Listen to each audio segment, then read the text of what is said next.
Though there were many disagreements and issues creating tension between the North and the South before the Civil War, one important disagreement was the right to own slaves. Many abolitionists who lived in the North believed slavery was morally wrong and wanted the national government to outlaw slavery.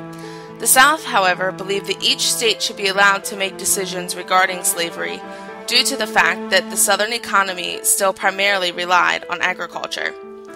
Abraham Lincoln was elected President of the United States in 1860.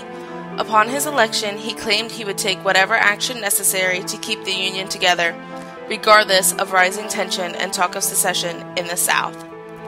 After the South, officially known as the Confederate States of America, had seceded, they demanded all Union government officials leave the South.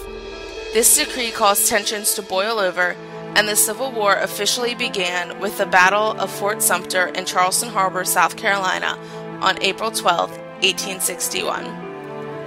After over a year of battles, mainly taking place across the South, General Robert E. Lee made the decision to lead his exhausted Confederate Army of Northern Virginia into Maryland by way of the Potomac River near Sharpsburg.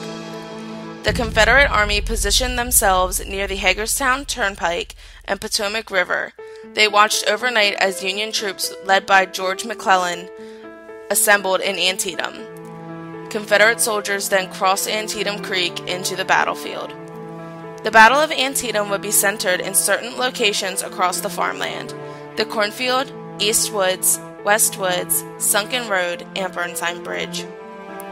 Sunken Road would later become known as Bloody Lane, paying homage to the thousands of soldiers, both Union and Confederate, who died there. The Battle of Antietam officially broke out between the Confederate Army of Northern Virginia and the Union Army of the Potomac at dawn on September 17, 1862, more than 1 year after the attack on Fort Sumter. Gunfire, cannon fire, and hand-to-hand combat raged across Antietam for 12 hours through the day on September 17th. The Union Army, led by George McClellan, was not only much larger than Lee's army, but also much stronger. They repeatedly attacked the Confederate Army flanks, attempting to drive them back across the Potomac. Their advance was almost successful, until more soldiers arrived to strengthen General Lee's Confederate forces. Over the course of the battle, bodies of fallen Union and Confederate soldiers lay strewn on the ground. Due to the continuity and intensity of fighting, the bodies lay where they died. Many of these sites could be seen at the Cornfield, and even more soldiers lay at Sunken Road, now known as Bloody Lane. It is estimated that thousands of bodies lay in Bloody Lane by the end of battle. Another significant location during the Antietam battle was near Dunker Church. The old church still stands on a slight hill overlooking the battlefield. Many soldiers lay dead in the field around Dunker Church, providing a striking contrast between war and peace. Sometime during battle, soldiers entered the church, and a Bible belonging to a prominent member was stolen.